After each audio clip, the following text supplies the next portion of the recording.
Hello guys, Happy New Year! So, New Year, new prosperity bowl. Meron tayong coins, mansanas kasi walang pongkan, eggs, malagkit, ceramic bowl, ayan, laurel leaves, pera, and some sweets. Then, the red ribbon. At may bulak din pala. Ngayon ko lang nalaman yung sa bulak, kaya inad ko na rin siya.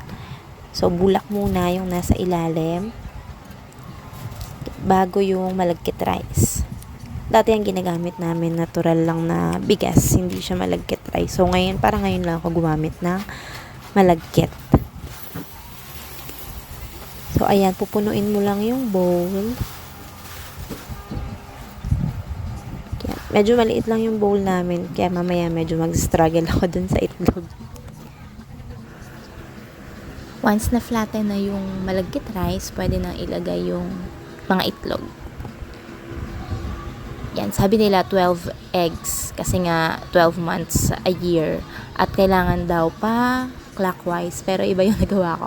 Nilagyan ko muna ng 4 para alam ko yung para balance ba o even yung pagkaka-position ng mga itlog. Kaya lang hindi siya kasya.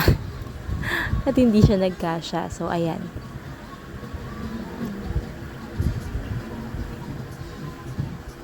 O, diba? Nagpalipat-lipat pa sila pero hindi pa rin sila kasya.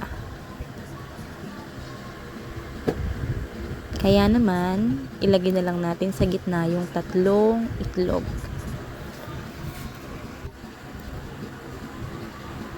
Kaya wag mo na ipilit, hindi talaga kasya.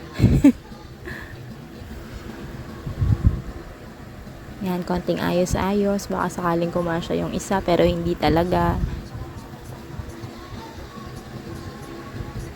And kung mapapansin nyo rin, may 4 kaming, anong tawag dyan? Native na itlog. Yan, tapos, wala lang kasi kulang na yung puti. At, ayan na, yung mga 20 peso coins. Sabi, na parang nabasa o narinig ko rin na maganda raw na parang combination siya ng silver and gold. At same lang din yung pagkakalagay pa clockwise. Pero yun, baliktad ulit ako. Susunod na taon, pa-clockwise na yan.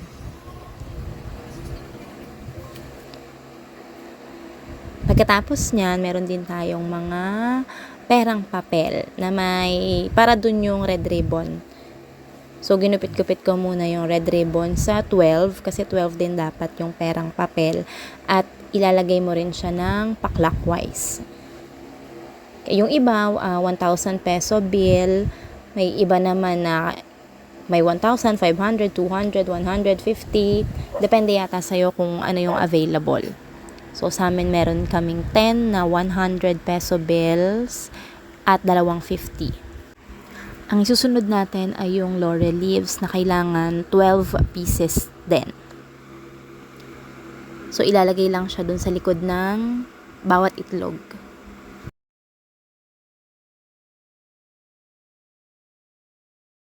Ayan, pa-clockwise din daw yun.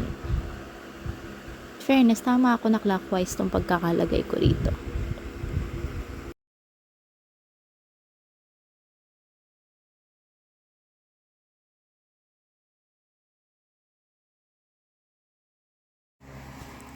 So, paano natin ilalagay yung mansanas? Itlog na yung nasa gitna.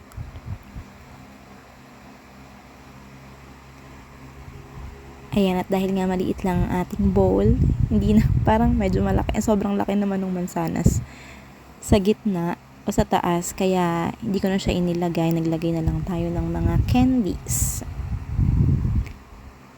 At ayan na ang ating prosperity bowl for 2024.